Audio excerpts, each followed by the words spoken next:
So one of the most important things in science, but really in life, is learning.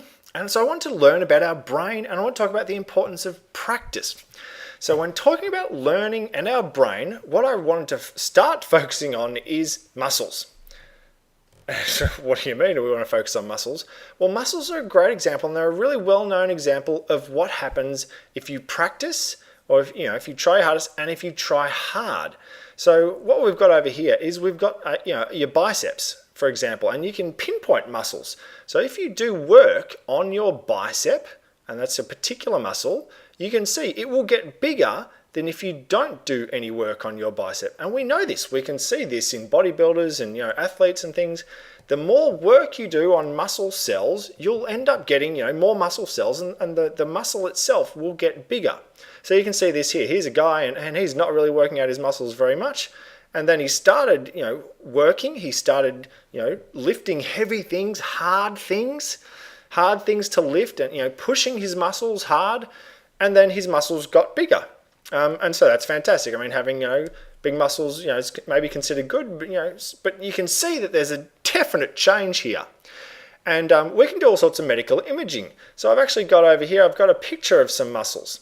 So here I've got a picture of the muscles of a 40-year-old triathlete. So this is their leg muscles. And you can see that it's basically all muscle. So all this stuff in here is muscle. This is the bone here, and I've also got a little bit of fat. You have to have fat. If you don't have fat, you'll die. But you can see that there's a lot of muscle here. You can compare that to a 74-year-old sedentary. So that means sit around the whole day, don't really do everything. This here is the muscle, again, bone in the middle, and far more fat. It's not really doing much. The muscle has wasted away. And you can think about this in terms of something which is called use it or lose it in terms of muscles. If you use your muscles, you can keep them around. If you don't use your muscles, you'll lose them. And so this 74 sedentary person has lost muscle, but you can compare that. So you say use it or lose it. Well, what about a 74-year-old triathlete? Well, check it out. I have one right here. This is a 74-year-old triathlete.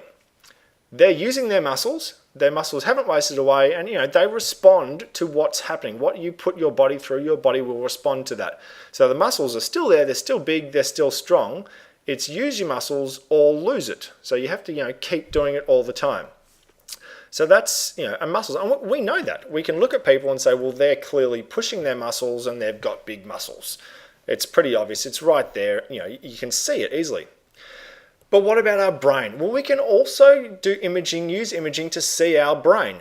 And so here on the left here, I've got a picture of a brain, and it's doing a task. Actually, it's just reading. And so you can see these red bits, these bits lit up are the parts of the brain that are doing work. So just like we can kind of pinpoint the bicep, you can pinpoint parts of the brain and get the parts of the brain to do work. And here's another image of the brain. It's doing a slightly more difficult task. It's doing it's reading, but it's thinking while it's reading. So it's doing some thinking. And sometimes thinking is really hard. And so the brain's kind of doing more work when it's thinking. But we can see that very clearly with medical imaging techniques. So now we can have a look at the brain again, and it's not a great thing, but we actually have data on the brains of children, so normal children who get normal learning opportunities, pretty enriched lives, they're doing heaps of stuff, and there have been cases of children who've basically been locked in a room since they were born, and we call this extreme neglect. But we've been able to image their brains and see the difference. Again, if you have a normal, so lots of learning, then your brain ends up, it's normally developed, well developed. There's lots of brain tissue here. It fills the whole skull kind of thing. It's quite big. Whereas a 3-year-old child, which has been neglected, their brain's not quite as big. You can see it's got kind of bigger gaps around the place too. So it's just not as well developed. Use it or lose it. So you do want to use your brain, and you can see this again over here. So this is a stimulated brain, and you can see all the brain activity happening here. So the red bits is where all the brain is, and the brain's doing stuff.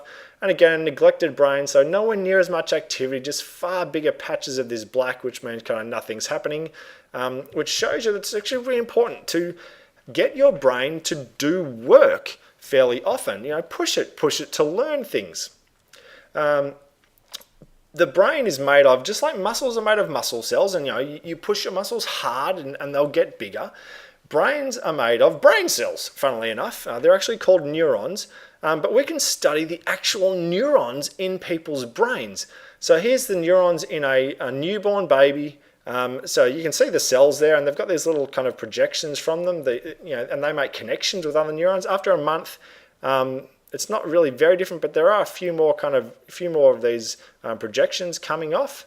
They're called, dendrites is actually what they're called. And then after 6 months, you can see the baby's learning so much. There's so much going on in the world compared to, in the uterus. Heaps of these connections coming off all the neurons, and they're hitting all the other neurons. They're making all these connections. After 2 years, it's just huge. There's this huge, looks like a mess, but heaps and heaps of neural or brain cell connections going on. And you can see this in normal development. Another example here of some research, we can look at the nerves in the brain of an animal living in a bare cage. So that is basically no stimulation. And you can see again, there's not really a whole lot of connections going on between neurons. Compare that to the brain of an animal living with other animals and toys. So with more stimulation, the brain has to do more work. The brain learns more.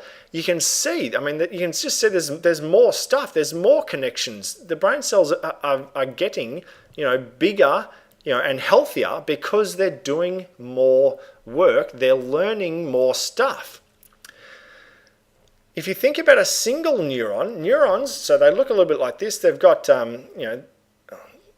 they've got a cell body here, and then they've got other projections. Some are called an axon, and some are called dendrites. Some are called axon terminals. But they've got lots and lots of different projections. And the more work that we get our brain cells, our neurons to do, the more connections our brain cells make. And they make connections with other neurons around the body. So you say, I'm doing work, I'm thinking about all this stuff, and my brain cells, they're having to work. And so they're making all of these new connections as I do all this work. And this happens over a long, long period of time. It doesn't happen in 5 seconds. But we know that this is happening. And this is a video. Check out this video here. This is a video of one neuron. So I'll draw it in here for you really quickly. This is one neuron. Projection of one neuron, and this is another neuron. So I'll clear that off and have a look at from the start. This is one neuron making a new connection with another neuron as those neurons, they're learning something new. So they're learning more, or they're developing a new skill. So it's very much like, muscles getting bigger. Well, more connections means that your brain is getting better and healthier. And we can see that happening. We can see neurons making new connections. So what does all this mean? Just like your muscles, if you do more work on your muscles or your fitness, you will get more fit, your muscles will get bigger, you'll get healthier. If you do the same thing to your brain, if you push your brain, if you try hard and learn hard, and when something is hard and you're learning it, it's good. You're pushing your brain to think more and think harder. What all you're doing is making your brain have more connections and be healthier and more able to think and solve problems in the future and learn better in the future. So learning and practicing learning and trying hard when you're learning and stumbling up against problems when you're learning and overcoming those problems and just keeping at it and persisting and showing grit with your learning, that helps your brain grow bigger and better, which helps you for the rest of your life in everything that you do. So what I'm saying here is practice learning. Learning is good. Try your hardest, never give up, and show determination, because you will be the one who benefits. Your brain will benefit you for the rest of your life, and do it forever. Always learn. Always look to see what else you can learn. Question, seek, explore, learn. Learn about everything and learn about science.